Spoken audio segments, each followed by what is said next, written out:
ഒന്നാമത് premier cup അഖിലേന്ത്യാ sevens football ടൂർണമെന്റിന് ഡിസംബർ 26-ന് പെരിന്തൽമണ്ണ നെഹ്റു ഫ്ലഡ്ലൈറ്റ് സ്റ്റേഡിയത്തിൽ പന്തുരുളും. ജനുവരി 18 വരെ നീണ്ടുനിൽക്കുന്ന കായിക മാമാങ്കത്തിൽ 22 പ്രമുഖ ടീമുകൾ മാറ്റുരയ്ക്കുമെന്ന് ക്ലബ് ഭാരവാഹികൾ വാർത്താസമ്മേളനത്തിൽ അറിയിച്ചു.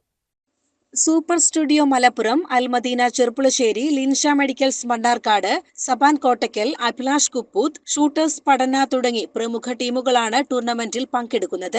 ജേതാക്കൾക്ക് ട്രോഫികൾക്ക് പുറമെ 3 ലക്ഷം രൂപയുടെ പ്രൈസ് മണിയും നൽകും. ഡിസംബർ 26 വെള്ളിയാഴ്ച രാത്രി 7:30-ന് നജീബ് കാന്തപുരം MLA ടൂർണമെന്റിന്റെ ഔദ്യോഗിക ഉദ്ഘാടനം നിർവഹിക്കും. സ്ത്രീകൾക്കും കുട്ടികൾക്കും മത്സരങ്ങൾ കാണുന്നതിന് പ്രവേശനം സൗജന്യമാണ്. കൂടാതെ ഭിന്നശേഷിക്കാർക്കായി കളി കാണുന്നതിന് പ്രത്യേക സൗകര്യവും സ്റ്റേഡിയത്തിൽ ഒരുക്കിയിട്ടുണ്ട്.